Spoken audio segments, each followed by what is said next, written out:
Got it. Well, good evening, everybody, and welcome to another exciting episode of Love Not Fear. I'm Jack Cox, author of Love Not Fear, and I'm here with my lovely co-host, Annie Day, author of Orgasmic Health and your guide to feeling fabulous fast.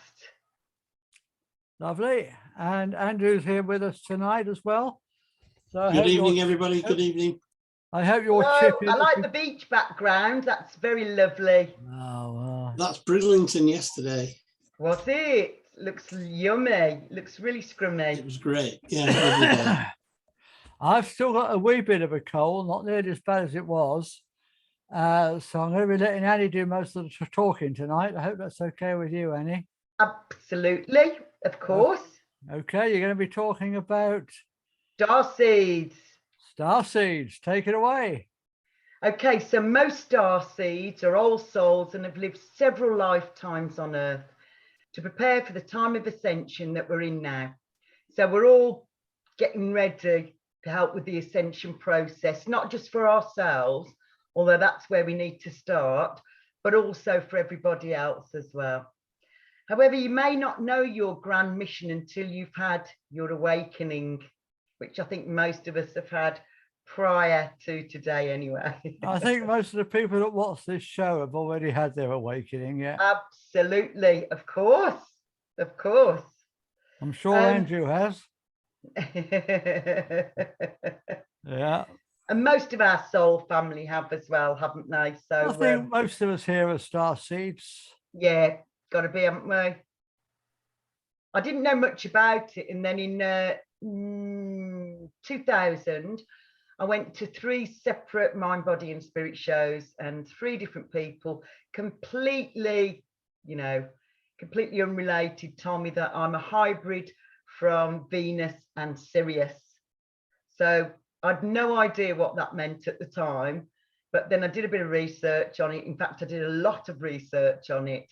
And so I've got so my numerology is number 4, which is all about divine love and being a global healer, which is kind of what I do. Yeah. No, it isn't kind of. That is what I do, basically. That's what you do. That's what I do. So, they were right, weren't they? I think we all come from different star systems. We've all had incarnations on different star systems. Absolutely. We're all children of the universe. Yeah. And I've had incarnations here before on this planet. But the only ones I can trace are ones at important times in our history. Yeah, absolutely. I think I probably come here for these interesting transition periods. Yeah. I know I've had incarnations on lots of other planets. Yeah. And also the idea that time isn't linear. Yeah. So no, it's not linear, is it? We're not doing these one after another. We're doing them all in the now moment. Yeah. Continuous now. Absolutely. Yeah, totally agree. And that's the closest we can get to that concept with the language that we speak. Yeah. The English language. Yeah.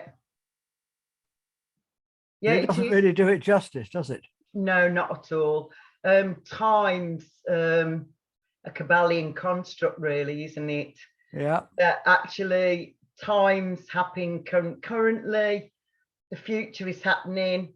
The present moment is happening. The past is happening. Everything is happening exactly as it's supposed to be, in divine and perfect order. Yep. So this awakening can be instant or gradual, but it also always includes a dark night of the soul where you temporarily go through a depressive and chaotic period of your life before you rise from the ashes and awaken like the phoenix. We've all had some real, gut-wrenching, heartbreaking, horrible dark tea times of the soul, but it perfects us. It really perfects us and makes us even more multidimensional, multifaceted, multi-talented, magnificent beings, for sure. That's my viewpoint on it. I had my first one when I was 3. Yeah. Tell me, Yeah. tell me. Yeah, I was just in hospital for a long time, and my parents never came, well, not never, but hardly ever came to visit, and I just felt abandoned and lost. Yeah. And I felt that I couldn't trust anybody here on this planet, and I didn't belong here. And a few months later, I had another experience where I've told you this before, Yeah. where I was being talked down to by some of my mother's friends. And How dare they? and I remember thinking, not verbalizing at that age, who the hell do you think you're talking to? Don't you know I'm a very old soul? And how very wise you were, Mr. Wizard. You knew that already. We didn't need to be taught it. We just knew that we were extraordinary beings. I think I've always known. I mean, all the time I was growing up, I knew I didn't fit. Yeah. I kept thinking I don't belong here. I kept looking up at the night sky and thinking I belong up there somewhere. Yeah. And I just knew that instinctively. Yeah, indeed. Yeah, absolutely. What about you, Andrew? You had experiences like that? I always felt that people weren't really serious about what they said they believed. I was in church. I was probably about 11 or 12, and I'm saying the Lord's Prayer with everybody else really loud and with meaning and with feeling. And my mum said, I wish you wouldn't do that. You make us all embarrassed. I said, well, either you mean it or you don't. And if you don't mean it, why are you gabbling it like a parrot? Because it's obviously meaningless to you. Yeah. So that's a very early memory. But yeah, then it went on from that, and I said I stopped going to Sunday school Sunday morning, and Sunday lunchtime used to be me dissecting the sermon, saying how rubbish it was and why it didn't follow the Bible, and they were talking politics, they were talking anything but, talking about philosophy. Very interesting, but that isn't what the pulpit's for. So I think my mum was trying to shut me up. She said, if you can do any better, do it yourself. So that's what I did. And the superintendent minister at my trial service, before they shot me, the trial service, they had a couple of ministers there to check on you. And he said, I wish I had a couple of local preachers who preach the way that you preach, Andrew. But sadly, I don't even have one other minister in this circuit that preaches like you do. Because it's with conviction. If you believe something, then you've got to put your passion into it. And my passion took me to the Victoria Hall in Sheffield, the third largest pulpit in Methodism. There's about 500 people there that morning, and I'm preaching on the second coming. And then I'm asked at the end of the service, would I baptize this little baby? I said, no, I don't believe in that. Why? So, well, it's not in the Bible. You don't plunge children into water. Yes, baptizo is the Greek word to plunge. You don't plunge babies into water. And it's on confession of your faith anyway, and that baby's not able to give you a confession of faith, can't even speak, doesn't even know the English language. And they went, oh, right, well, I was the pastoral assistant in the circuit, and it really rocked the boat. And then I was in a room with my minister, the superintendent minister of the South Yorkshire circuit, and the president of Methodist Conference. And they all said the same thing to me. What you're saying is Christian, Andrew, but it isn't Methodist. So if you want to go and join the Happy Clappies, the 5% of the Christian world that believe not in infant baptism, but in believers' baptism, then you better toddle off now. I said, well, I've only ever known the Methodist Church. My dad's a lay preacher, and why are you trying to chuck out, and they said, well, it's just not acceptable within the Methodist Church. You know, if you're going to go for the ministry, which is why I decided to go and work there, then you're going to have to toe the party line. I said, I can't.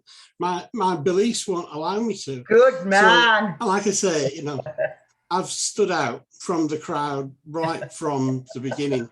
I've always, in Sunday school, my mum was a Sunday school teacher. I was about 2 or 3. She said, you sang all the choruses. You knew all the choruses that we sang.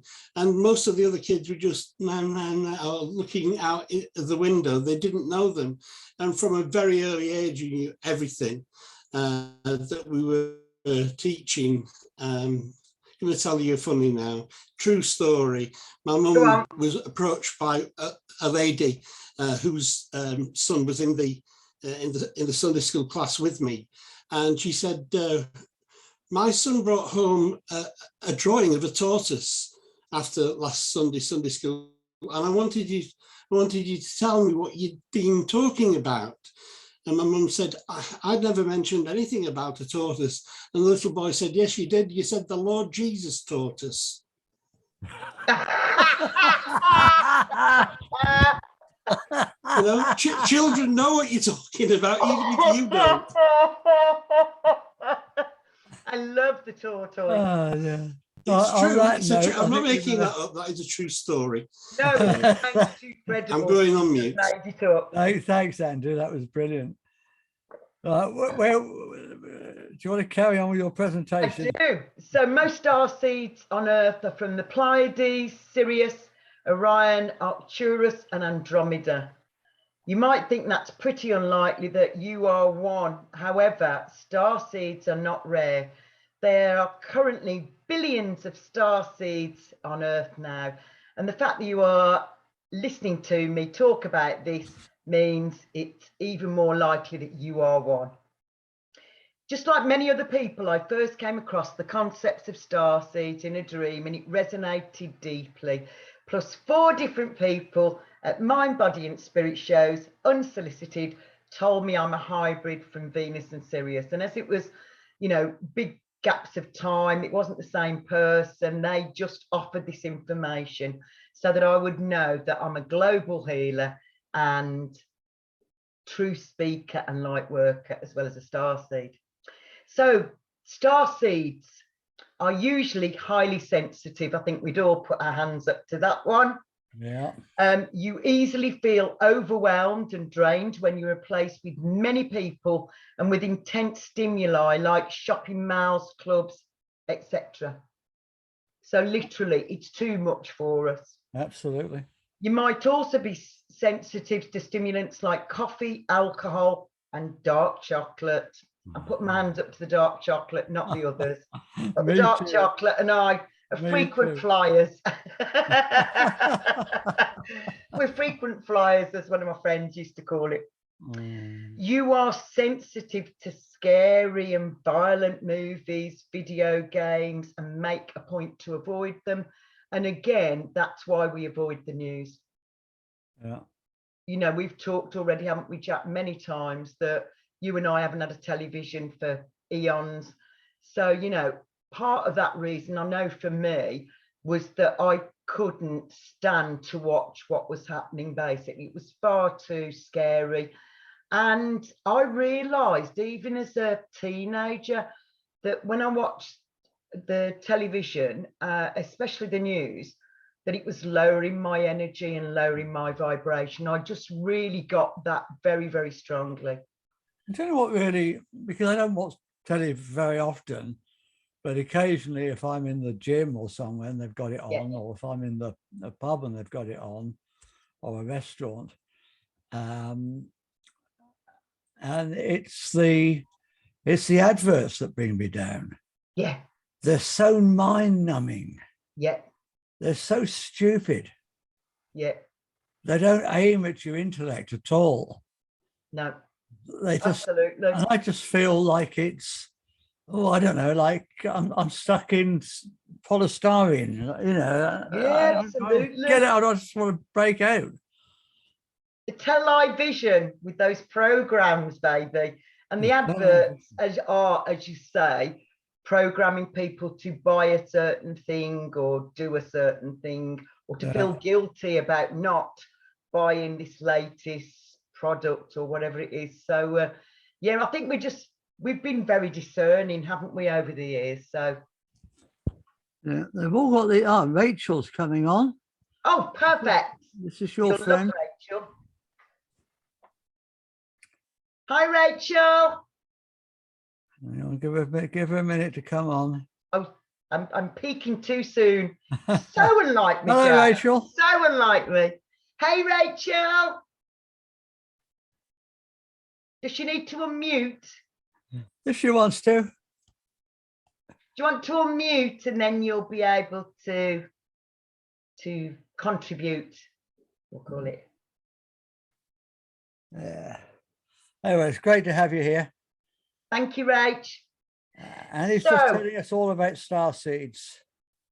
So Pleiadian and Syrians especially are very sensitive in both mind and body and don't respond well to Western medicine when they incarnate on Earth.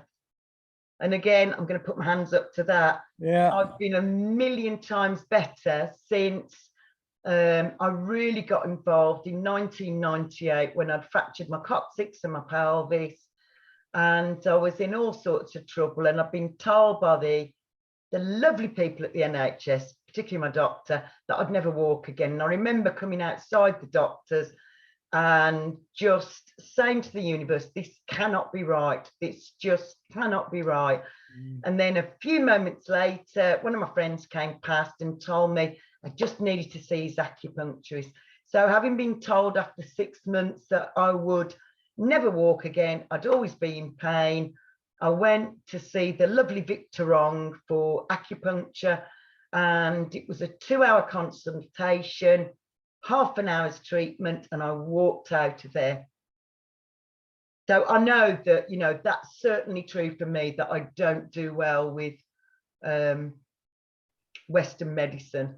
And the fact that I haven't seen my GP since 1998 when he told me that kind of gives the game away, that I'm so happy and joyful and bubbly because I haven't engaged with the NHS at all. So I do think that's probably quite true for us. You have always felt like you don't belong. You've already said it. You've already said it, Jack. You just knew you didn't belong. You find it difficult to fit into groups of people, and you often felt lonely in school and at work. Again, I can put my hands up to that one. Yeah. And in all my, that sounds bad, doesn't it? But in my marriages too, yeah, I've always felt. Yeah. I've always felt don't belong. Yeah. We don't belong. Because we're starseeds and we need to be sparkling. We need to be amongst our own kind. Indeed. Which is why I keep saying, find your tribe. Yeah, that's it. Find your tribe. Find your tribe and help each other. Indeed. That's the one and only message of this series, this Love Not Fear series in my book. It's find your tribe and help each other. Yeah. Because they speak the language of our hearts, don't they? Quite definitely. It's only our starseed family that can understand us. Yeah, I think so too. I really do. And those connections, when they happen, are so strong and so fast. It's immediate recognition of that person and who that person is as a soul. Yeah. You know, and you end up having very deep, very complex conversations with someone who's in your soul tribe, because they just get you. They just get you on a really profound level, don't they? So you probably have few close friends that you vibe with and can be yourself with, but you are not one of the people with hundreds of friendships for the reasons we've just said, really. Absolutely, yeah. Many people are drawn to your light and your sparkliness, but you are very picky with who you spend your time with. Very. That's been a very important lesson for me, to just remember that I don't have to give everybody my beautiful energy and my beautiful time, basically, in an attempt to, I don't know, people please, and that I have to do something when actually I avoid lots of things because I don't want to be with people who don't share my vision, aren't on the same page, aren't my soul tribe, and quite frankly, they bring my vibration down. So I've learned to avoid those situations because I know it's not good for me. I won't associate with those people anymore now. No. I mean, I tried for a few years, for a few decades, but now I'm old. I don't even bother with it. Yeah. I don't have to go to work, so I don't have to meet them at work. Yeah. And socially, I only meet with people of our tribe, people who understand where I'm coming from. Yeah. But the other side of that, and I will just say the other side of that is a lot of us, our tribe, our starseed tribe, whichever planet we most associate with, have been traumatized by living on this planet. Yeah. Oh, absolutely. And they have, a lot of them have turned their backs on us as well because they just don't, because they're so traumatized. Yeah. And that is very difficult, I think. Yeah, it's very sad, isn't it? Do you have anything to say about that, Annie? Yeah, I think that, you know, there is a great sadness that we're not able to get people up to our vibration as quickly as we would have liked. And I know that we've all of us starseeds feel really sad about how we're damaging the earth, the level of poverty, the debt-based economy, greedy leaders, fear-based media, all the ways that our water's been poisoned, our food's been poisoned, our personal care, our beauty kits, in fact, everything that we use, you know, has been poisoned. And I'm really sad about that. And most of us are. I can see Rachel nodding. Hi, everybody. Sorry, I'm late. As always, myself and technology do not go hand in hand. But it's kind of something that Jack was saying. And I think you're right. I think for me, the awakening is relatively new. So only in the last 4 years. But I think I felt so isolated from family and friends because I knew I was a star seed and I knew I was different, didn't really know what the difference was. And I think it's a real hard realization to come from that understanding, awakening, because actually you isolate yourself a lot more initially until you find your soul tribe. Yeah. And then it just feels like you're home, which is amazing. Yeah.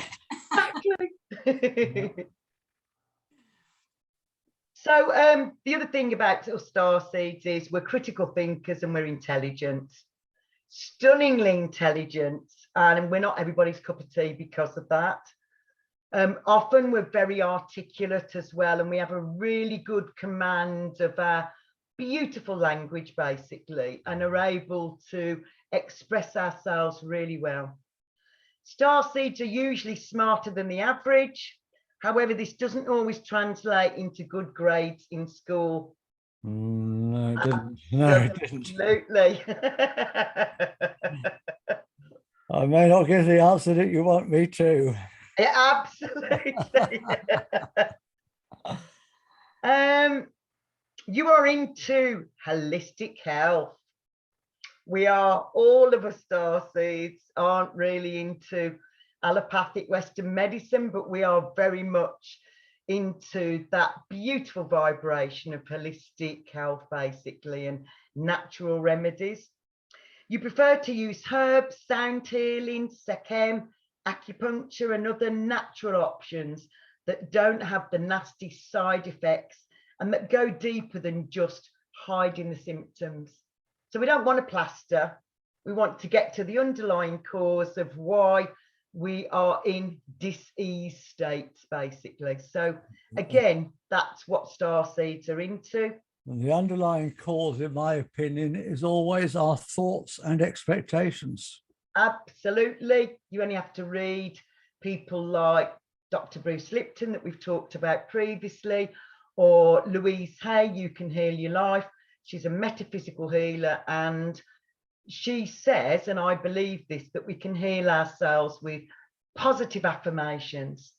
So it makes a big, big difference. You are peace loving. Yes. Oh, we so are, aren't we? We so are. We don't believe wars are the way to solve any problem, and we don't understand why people would ever sign up to the army. We just don't get it at all, because it's so different to our vibration and the way that we think. So we want, you know, we keep singing this song, all you need is love. All you need is love. We've got to sing it at least once a show now, Jack, I think. The next thing is you are highly intuitive. You usually make decisions based on your gut instinct, your intuition, rather than logic or so-called common sense. I ain't got no common sense.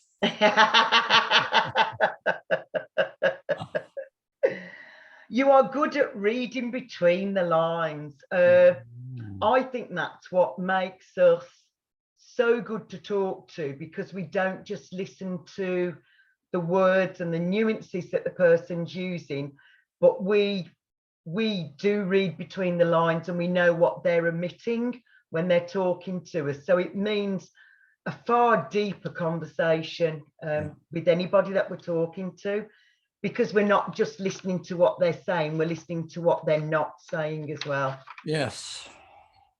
That makes sense? Yeah. You can easily spot when people are lying. Oh my God, it hurts me so much that people stand in front of me and tell me a lie, and I'll go, that's what I feel like. I feel like I've just been punched in the solar plexus. And often I don't call people out on their lies. And then they'll say one too many, and I'll go, okay, so I just need to tell you that that was a lie, this was a lie, this was a lie, because it's the way I feel about what they've just said to me, basically. And it just doesn't resonate with me. So yeah, don't lie to a starseed, because we've got fantastic bullshit detectors going, woohoo! We know, don't we? We know. We know. You have a fascination with flying, and probably, I think we've talked about this before, I've always dreamt since I was 2 that I was flying.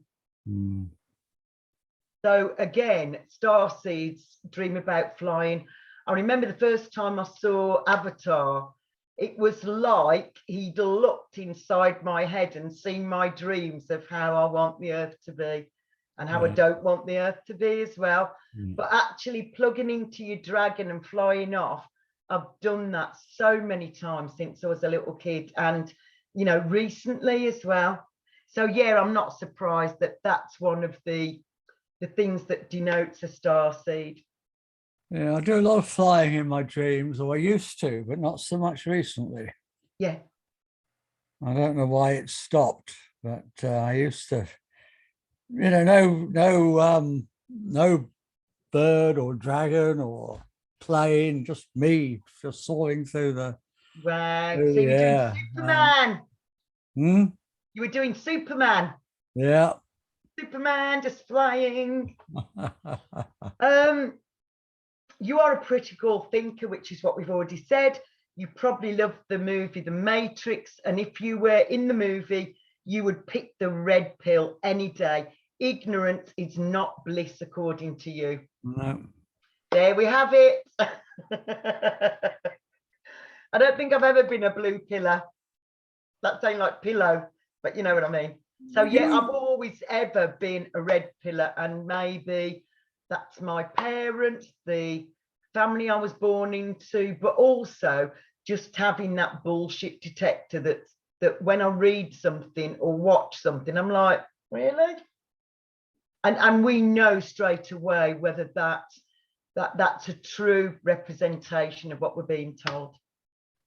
Yeah, we know straight away when we're being lied to by the tell lie vision or the government. Yeah. or our friends. Yeah. We just know. That We don't do. make sense. We That just doesn't feel it, don't gel. we? We really do. Yeah. You're wise beyond your years. I've been told that I'm an old soul since I was about 4, that I would just come out with something that was completely different to how you would, like you know, thinking of how dare they say that to me. So I remember lots of occasions when I would be outspoken. If I saw somebody doing something dishonest, I would cry. And my parents were quite exasperated with me for doing that. You love science fiction and space. You might be a big Star Wars or Star Trek fan, and simply always have been fascinated with the moon and the stars. Yeah. I'm a Trekkie, really. I've known for quite a long time that it was channeled information. So all the things that they got when they first started the series actually exist. So I've thought that for a long time. When I was training as a kinesiologist, I just happened to say that to my teacher, my kinesiology teacher. And he went, yeah, of course it is. Yeah, of course it's channeled information. So, yeah, quite often we're really interested in the moon, the stars, and everything else. There's a Quite show often, when I was younger. Go on. I used to have wonderful, wonderful dreams, sci-fi dreams. And what I knew at the time, I should be writing these down, but I didn't. Back then, I never thought I could write a book. I mean, I've written one since, but back then I never thought I could. And I just wish I'd have written those down and written them up as books, because they were brilliant. Still time. There's still time. I've forgotten most of them now, but I used to get them nearly every night. Really? How blessed are you, Jack Cox? I used to get these other worlds and other beings pouring through. And it was all there. Every detail I remembered the next morning. I should have written it down. Yeah. You could have. I could have, but I didn't. And now you'll just have to have some other dreams, so you can. Well, there you go. Usually starseeds have had an out-of-body experience. You might have had a near-death experience in DD, caused by an accident, or an out-of-body experience like astral projection or sleep paralysis. So mine came because I was bullied so badly by the staff and my peers when I first went to school, because I was talking about seeing angels, fairies, elementals, tree spirits. My grandparents didn't prepare me and let me know that that wasn't commonplace. So I went to school in a Birmingham school, and because I'd spent so much time with my Lancashirian grandparents, I went to school in a Birmingham school talking about fairies and elementals and having an accent like, well, Luke in the coot book, which didn't go down very well, to be honest. What you like, Annie? I know. So I attribute some of the reason why I've got such a broad Brummy accent now is it was self-preservation to quickly change my accent so that I fitted in a bit better, because that's what I wanted as a 4-year-old, clearly.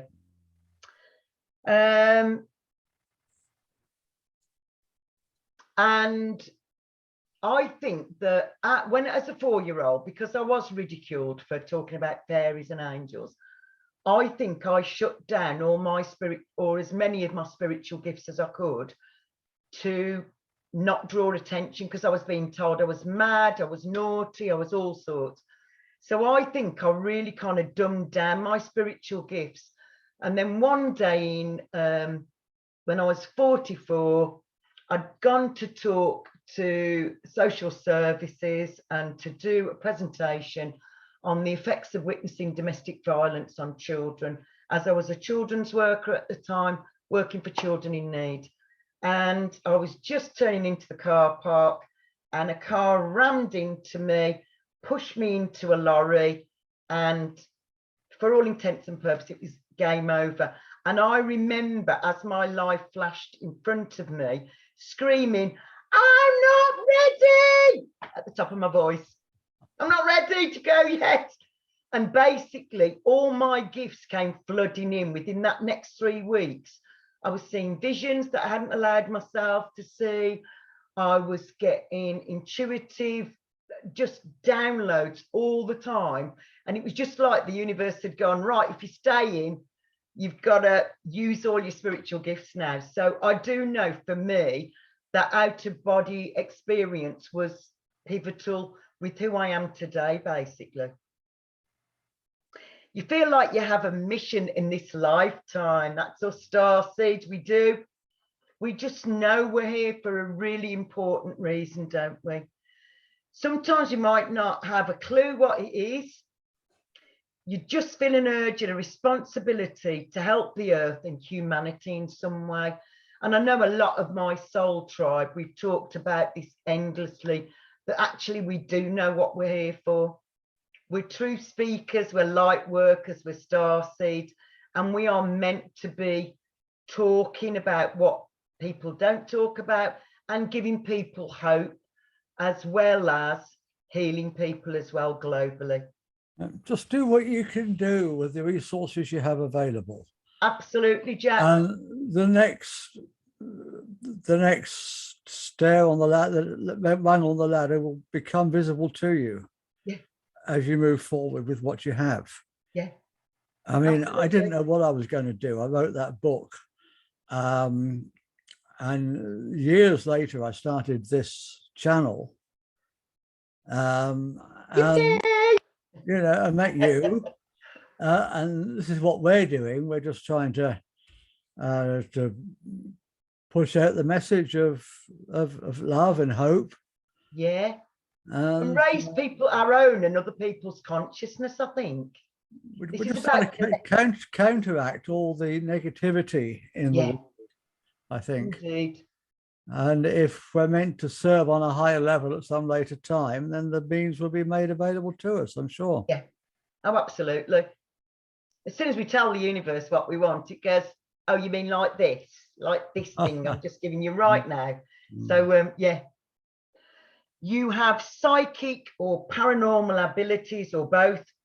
You might have had dreams that came true, a third eye awakening, experienced astral projection, seen ghosts, had encounters with angels, extraterrestrials when meditating.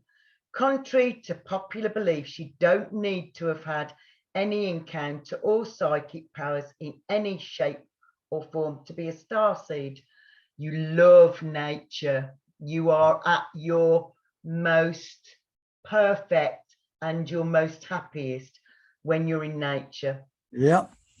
That's so true of us, isn't it? You know, as soon as we're outdoors in nature, barefoot, naked, or not naked, maybe.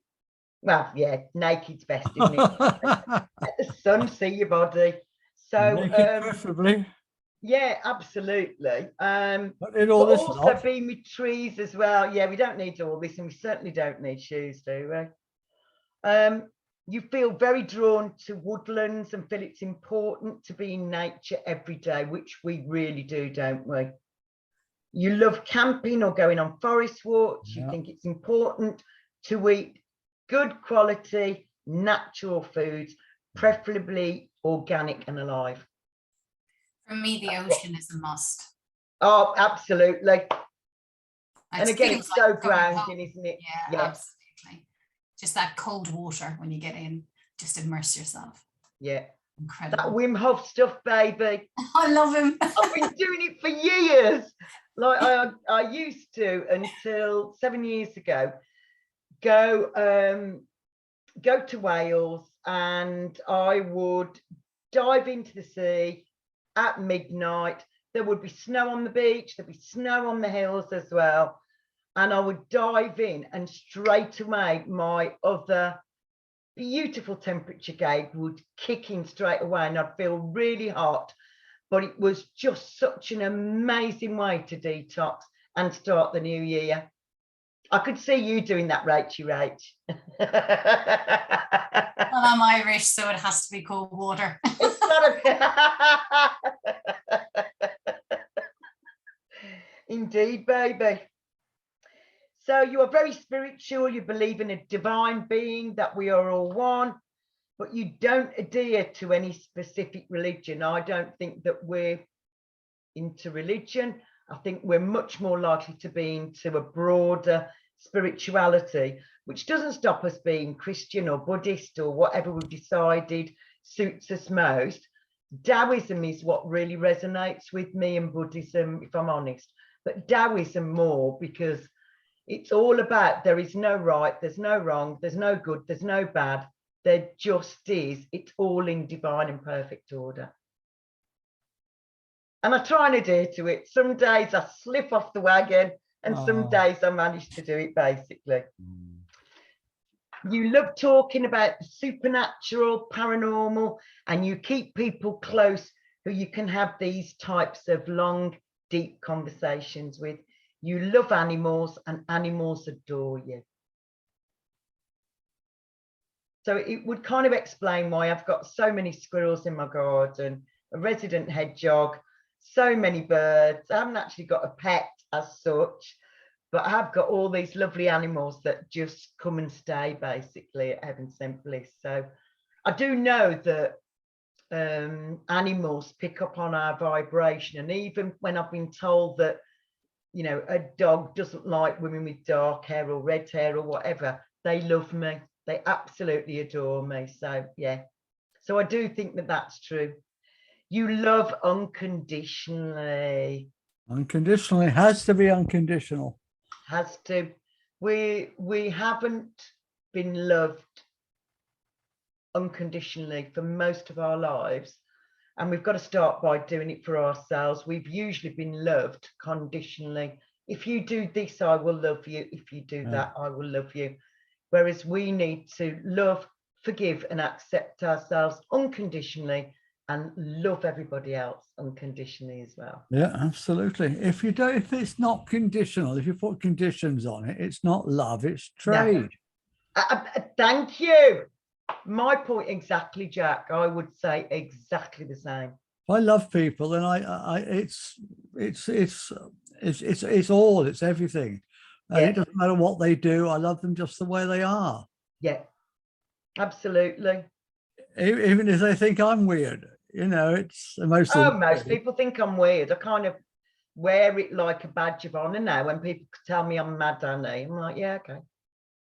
I see all these things on social media all the time, people putting these out about conditional love, about, you know, if you're not getting anything back there, then move on, and all this sort of stuff. And no, that's backwards. Yeah. That's backwards. Just give it out. Don't expect anything back. Yeah. Oh, don't expect. And I made a big point about this a couple of weeks ago, didn't I? I'm not saying expect nothing.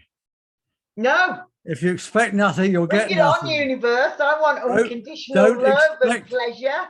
Don't expect anything, including nothing. Yeah. Have a complete open mind about what's going to come from it. Okay. If you expect nothing, then you're closing it off. Yeah. If you don't expect anything, then you're leaving it open. Bugger all. So you feel homesick. I've felt homesick most of my life. Homesick. At home and at traumatic times, you may wish to go back to your home planet. I've actually done that in the past 7 years, where I asked to go back to Sirius because I couldn't cope with I didn't feel I could cope with the heartache I was going through. Strangely enough, the Syrians went, no, you're not ready. You're not ready. Stay where you are. You're much more useful. We don't want you back here. Yeah. So they didn't let me go back, even though I implored them, which is very mean. But we've got a mission to do. Yeah. I mean, it'd be wonderful. I'm really glad they ignored me. When I was trying to say, please, I just want to go back to Sirius. It'd be absolutely wonderful to just check out. It really would. Go home. But not yet. Not until we've done what we came here to do. Yeah, absolutely. When you look at the stars, you feel a sense of home and belonging. Sometimes you feel homesick, even when you're at home. This is because Earth is just a temporary home for you, and you have had incarnations in different star systems, which is what we were saying right at the beginning, wasn't it? Yeah. When you were a child, you might have had the urge to escape from your family. Oh, yes. Oh, yes. I achieved it quite early on. Yeah. So you believe in extraterrestrials and that most are positive. You've seen UFOs, or you've seen spaceships in the night sky, and maybe you've even had visits physically during psychedelics or in a dream state. Maybe. You are an empath. This is a biggie for starseeds. We are such ultra sensitive empaths. Yeah. You are an energy reader and can easily pick up on others' emotions. Even if someone says they are fine, you can pick up on what they really are feeling. You have memories or a feeling you've lived on another planet. And I know some of my friends, patients, students are very grateful that I'll say, how are you? And they'll go, oh, yeah, I'm fine. And I've said, okay, I'm going to ask you again, how are you doing? And they've gone, oh, fuck, I can't lie to you. So again, we are aware when people are just doing surface stuff, that isn't how they're really feeling. And actually, by us saying, are you really okay? It gives them an opportunity to unfold whatever's been troubling them. Well, people on this planet have been taught that they're not supposed to give an honest answer to that question because nobody really cares. No, we just got to say fine. Yeah, I'm fine. I'm fine. What's that mean? Yeah, always fine. Yeah, but we're not fine sometimes. When I was coaching, well, even before I was coaching, people have said to me, I'm going to tell you something now, Andrew, and no one has ever heard this before. I thought, no, not even you. Your own two ears have never heard what you're about to say. Makes sense, doesn't it, Andrew? What you're going to say to me now. Yeah. And this is wonderful for you to reveal to yourself the truth of the inner being. Your internet connection is unstable. No, carry on, Andrew, carry on. So, yeah, I feel like a confidant that people tell me things that nobody else hears. And I feel so privileged that I do get to hear what is really going on, the secrets that I hold for others. I think most people, if they heard the stuff that I've heard, they'd just not know what to do with it. And I always thought of it like it's a child that's talking to me. I've got 4 children, and you don't have to be fazed by anything. My son came to me. I'm moving in with my girlfriend, and I said, "Oh, okay. When's that happening? Tomorrow." Oh, okay. So can you help me move the bed from where she is to where we're going to live? And how have you got this place? Oh, her dad signed this piece of paper to say that he'll stand as a guarantor. I thought, well, if it was the other way around, if it was my daughter, I'd want to go and speak to the father of the guy who's going to be taking my daughter away before I, but I came away from that conversation and I said to my partner, I said, we've got a choice now. We can either tell him it's all wrong and he mustn't do it, and he'll do it anyway. Absolutely. And then we'll never speak to him again. Yeah. Because he'll be that way inclined towards us, that they never supported me anyway. So I said to him, I said, I think it's a mistake, but you go and do what you have to do. And if it works out, great. If it doesn't, you can always come home. Yeah. And it worked out, and we've got 3 grandchildren now. Yeah. Perfect. You love reading. You are especially fond of spiritual books like The Power of Now, Conversations with God, and if you are more into fiction books, then you might be a big fan of things like Harry Potter, Lord of the Rings, etc. I love Lord of the Rings. Love Lord of the Rings. Yeah, I love it. I love it. I've got a dragon in my garden, haven't I, Jack, called Galadriel. You've got a gorgeous dragon in your I garden. have got a dragon in my garden called Galadriel. She's very beautiful, and that's why. You are very good at problem solving, at least better than the average person. I would say that's true as well. I have, and it says, quite often starseeds have low blood pressure and low body temperature. You easily get cold. I am infamous for having, unless I'm doing healing, I've got freezing cold hands and feet, and a freezing cold nose, and a freezing cold bottom, basically. So I am definitely star-seeded, and I have a slow heartbeat and low blood pressure. So I've got a big heart that gives out lots of luscious love, but the blood doesn't always get to my tootsies, and doesn't always get to my fingers and my little nose as well. Sometimes you feel that your biological parents are not your real parents. So I'll tell you a funny story. So when I was 5, I decided that my parents were definitely not my parents. And I broke into the bureau in the front room, as it was called, and opened up, found the documents, found my birth certificate, and there it said that they were my parents. And I was really shocked. So, yeah, I was expecting that Miss Honey was going to come and get me, and she was really my mum. But no, it was not. They were my real parents, basically. I did something very similar when I was a kid. You may feel that you have another family in the stars and you miss them. And quite often star seeds had imaginary friends as children. I did. And I couldn't understand why nobody else could see them as well, because they weren't imaginary friends. They were real friends, basically. You are overly sensitive to electronics and EMFs. That's why I wear this all the time. That's why I've got electromagnetic field resonators on every device here.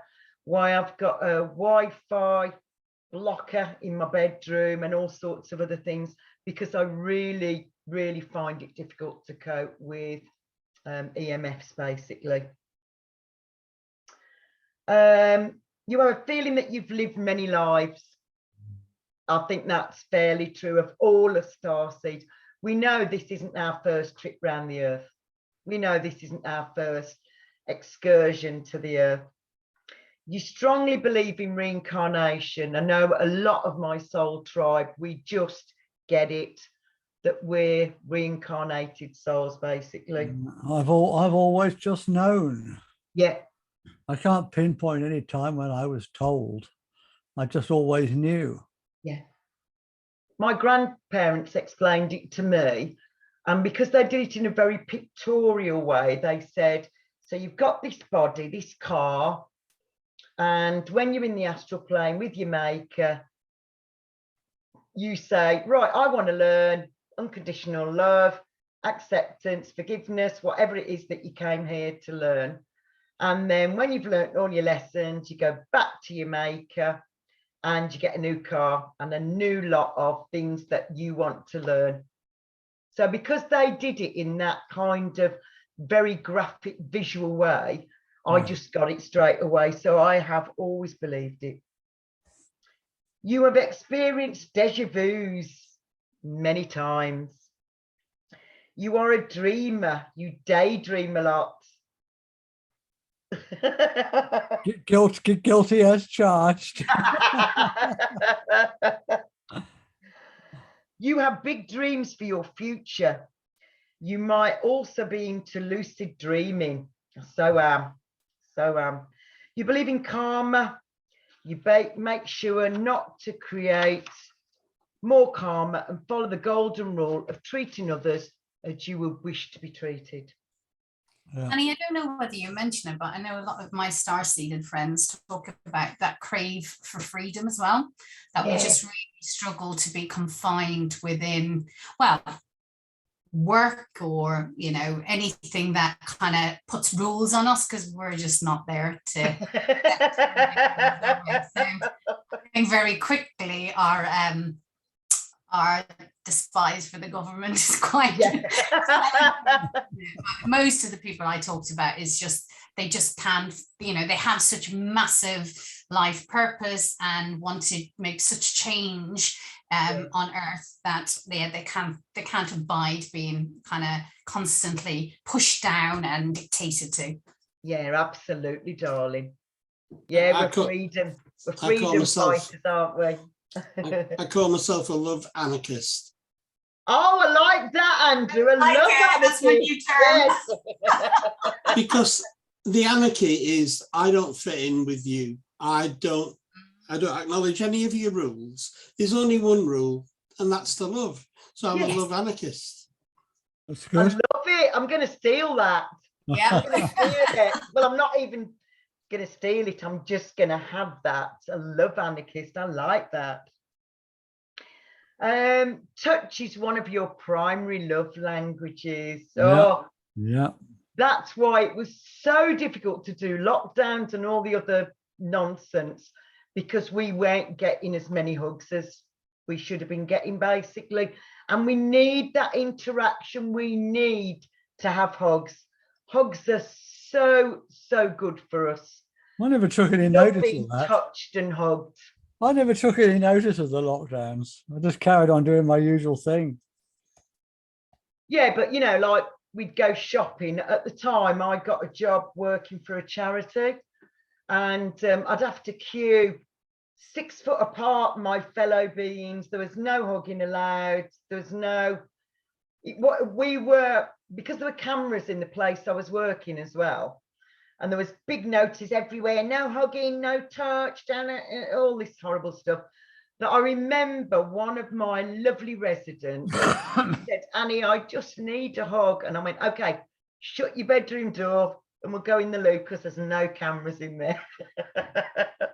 And all we did was hug each other for a long time. Yeah. But the benefits of that beautiful oxytocin are just, you know, they just can't be.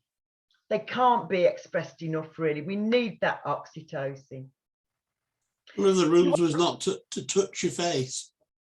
You mustn't touch your face, and that's one of the ways. Wait, you were showing us that the other. Don't touch your face unless you're Annie Dane. She's having it. But it's like a reassurance thing, isn't it? It makes you feel better about yourself. I'm sat here going like this just now, and I just remember they didn't allow you to touch your own face. I know that. How ridiculous was that, Andrew? That was totally inhuman. So cruel, wasn't it? So cruel. You are a lone wolf. You have no problem being alone for long stretches of time, and obviously we do prefer being with gregarious creatures as well, for all the reasons we've said. But we are okay with being alone and just going, if you're not coming with me and doing this, I'll do it on my own. We're okay with that, aren't we?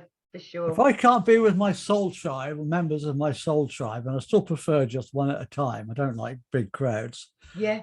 I'd rather be alone. I really would. Same.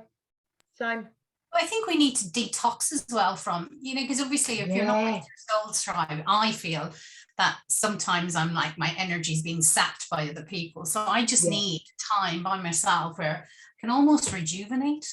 Yeah, absolutely. No, for sure, darling. For absolutely sure. And there's been so many social occasions that I haven't gone to because I know I can't cope with that level of toxic energy, basically. So I've had to make sure that I've just gone, no, I need to look after me. I just need to look after me. You enjoy being nude and barefoot and prefer non-restrictive clothing. Yippee! Yeah. We're all there. We've talked about this at some length, haven't we? You feel drawn to crystals and own many. We've all confessed about our non-secret addiction to crystals, haven't we, Jack Cox? Got a few. You're in into healing. Then again, too few to mention. You love sound. You love to listen to Tibetan bowls, sound healing. You've probably taken a course in energy healing, attended a ayahuasca retreat or something similar. I would like to. I won't tell you my experiences because it's not typical of people's ayahuasca. Yeah, you have told me. You have told me. So I don't want to put other people off because it did absolutely sweet nothing for me. And then they explained why. That I already talked to insects, talked to birds, talked to angels, talked to blah, blah, blah, blah. So all the things that it would have helped me to do, I'd do on automatic pilot. You love to travel more than the average person and value most of all freedom. Yeah. You feel tempted to go off grid or become a nomad. I don't think I want to be a nomad because I don't know what that entails exactly. And I'm not sure with my beautiful sense of direction that a nomadic lifestyle would suit me very well. I can concur with that. I did it for many years. Did you, Jack? Yeah, but you have a sense of direction, you see. And mine has been channeled into other lovely things, but it's a very interesting sense of direction when I can get lost in the loos at the 7 Stars. I managed to do it the other night, a few months ago, and I managed to walk into the broom cupboard to get back out the loo. So it's very interesting, and my exceptionally unique sense of direction. You have a special fascination for ancient civilizations like ancient Egypt, Lemuria, Atlantis, the Incas. You have a desire to find people of your kind.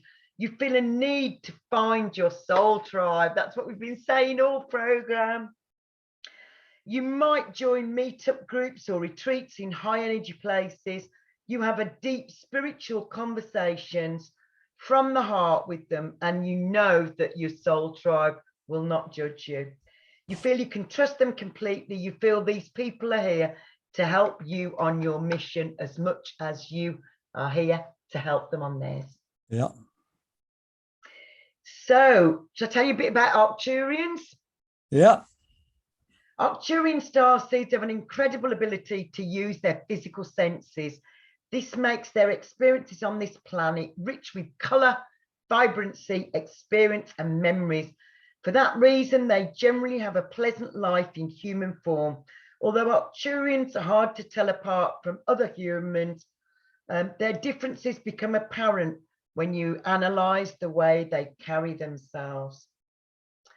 So Arcturians are all about positive change for themselves and for our beautiful Earth as well. Their skills translate perfectly into Earth's physical plane, and they take very little time to adapt to their new environment. Because I've got quite a few friends who are Arcturian, I know that a lot of them are into bows and arrows, basically.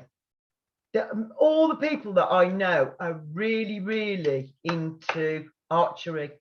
And I don't know why that seems to be, but I've got 6 close friends who are massively into archery and to already know they are Arcturian. So I don't know why that is, but it is. These starseeds are blessed with vast foundational knowledge gained from their time in the star system. Their skills translate perfectly into Earth's physical plane. Pleiades. A Pleiadian starseed is a soul whose origin is from the Pleiadian star system, right next to Orion's belt. Just like the other starseed races, Pleiadian starseeds are old, highly evolved souls who have come to Earth to help the transition of humanity from 3D to 5D, also called the New Earth. And I suppose it's becoming more apparent to starseed because it is people who are doing what we're doing, basically. They've been assisting Earth and humanity since the birth of Earth, and currently they're helping more than ever now that we are transitioning to the golden age. Yay! You love to love. Pleiadians just love to give love in everything they say and do. They make decisions from their heart rather than from their brain. Sounds good, doesn't it? Yeah. Andromedans. Rachel is definitely an Andromedan. Do you want to say something about it, baby? Yeah, sure. I think it kind of covers quite a bit, but I think one of the big things is around helping people be true to themselves. So really are that catalyst for pushing freedom and traveling. And again, like I said earlier, just not being restricted. I have a real issue with kind of any sort of literally that gut feeling when kind of we're dictated to on any level. So it is all about finding yourself, being free, being allowed to be free. So really, although they say, and I would kind of agree, we're very selfless. We do put ourselves ahead of everyone else. And there is an element around lacking confidence. So one of the things for Andromedan is to really kind of show that we can be unconditional with our love and unconditional with our acceptance. That is definitely of others, but I think we definitely need to be a little bit more self-loving as well. So I think that's maybe one of the issues around it, but generally it is about kind of helping people just to find themselves and be true to themselves and always looking for the truth. I think we're almost that eagerness, isn't it? No matter what it is, even if it's hurtful, we still want to know what the truth is and helping people find their truth. Yeah. It says here the Andromedans believe starseeds and their work is very important because what happens on Earth impacts on other galaxies, and I would say that's true of you, just from the conversations we've had, the times we spent together, that it's been really apparent that that's what you believe, isn't it? So Syrians, this is me, have a warrior spirit, gentle and sensitive. You love simplicity and want to live a simpler, uncomplicated life instead of feeling like a lost fragment in a daunting world. You begin to feel connected to everything and everyone around you. Syrians are conscious beings who connect with Earth from Sirius in the Solar Star system. What I love about Sirius as well is we've talked about this, Jack, a couple of times, but the Dogon tribe knew long before we had powerful telescopes to actually see that the flight path of Sirius is a beautiful infinity symbol. The Dogon tribe knew that. So it is all about endless, eternal, infinite love, basically. So I love it that that's the flight path of Sirius, basically. Syrians are much older than the human race and frequently send messages to humans to help them remember their purpose on Earth. So like Rachel, we're catalysts for change. So there's so many people that find their way to me as friends, for training, for treatments, and they do massive changes after meeting me with very little, what should I say, prompting from me, basically.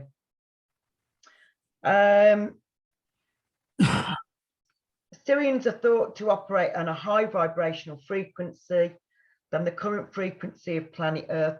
Many of the Syrian light beings are now focusing their energy on helping Earth's transition. I would say that's certainly happening for me.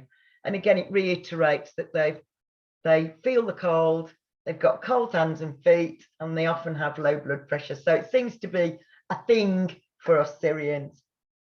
Orion star seeds originate from one of the best known and most significant constellations in the universe. There are hundreds of stars within the Orion system with Rigel and Betelgeuse being two of the biggest. Orion star seeds continue to teach and inspire humans even when they are unaware of their origins as spiritual beings. So they just go around being sparkly and lovely and changing our frequency. Yeah. Orions are focused on improving their surroundings and helping others to fulfill their potential. They balance spirituality with practical action. And for this reason, many people admire their ability to manifest results in the physical realm. Woohoo! Mm-hmm. Orions feel most fulfilled when they are learning new things. They may hold the belief that through knowledge, you can find the answers to many, if not all, of life's questions. This love for learning and teaching leads many to varied interests, and others admire their ability to have knowledge on a wide range of topics. That's certainly so true of so many of our starseed soul family. And then last but not least, the Lyrans. The Lyrans are some of the oldest souls in our galaxy. Their knowledge is said to have contributed to Atlantis, Lemuria, as well as to the element of fire. Woo! They come from a number of planets that are linked with the Lyra star system. They now exist in different galaxies and thousands of different planets on dimensions, all the way up to the 9th dimension. Woo woo. These ancient humanoids are very human-like in appearance, although many of the Lyran race have cat-like features and cat-like eyes. Others have more bird-like features. They are said to have recently transitioned to this earth plane. That was brilliant, Annie. Jack Cox. That was absolutely riveting. Thank you very much. Thank you to Andrew and Rachel and your lovely self. Thank you. That was so enjoyable. Yeah, I'm glad you both came. Thank you. Just a quick announcement that the Friday shows are starting again. I'd like Rachel to talk because she keeps channeling messages. I would like Rachel to talk on your Friday show. I've already suggested it to her, but not you. Okay. She's channeling loads of stuff all the time that just so sings to my heart. Well, I have a gap Friday week if you're interested, Rachel. That sounds wonderful. Yes, I am getting lots of messages. I need to get them out there. I wake up at 4:44 in the morning and I'm told to get my journal and start writing. So I have lots of messages to pass on to the collective. Right, well, send me a message, a private message. Of course. We connect through Annie on Facebook probably, and we'll connect on Messenger. Although Annie can put you in touch with me on WhatsApp as well if you prefer to do it that way. And yeah, we'll get your story and a photograph of you, and we'll get you on the show. Okay, that'd be wonderful. I'd literally said it to you last week, hadn't I? You need to go on co-creating the new earth, because all the messages are about co-creating the new earth. This Friday, I've got Karen Binks on again. Lovely. Karen Binks was on the show, I don't know, 6 months ago. Yeah. Karen is an inner child therapist, worker. Yeah. Of it. Facilitator. Yeah. And she also does tarot readings and other things. And that should be a great show this Friday, same time, same link, 6:30 UK time this Friday. Fantastic, Jack. Come along to that. And because the Friday shows have been on hold during August, and because I had this nasty cold I had to get over, so it's all starting up again now in September. Yay! Woohoo! So thank you all for coming. All right. Enjoy the rest of your evening. Lovely to meet you all. And you. Bye for now. Bye. Bye. Namaste. Namaste.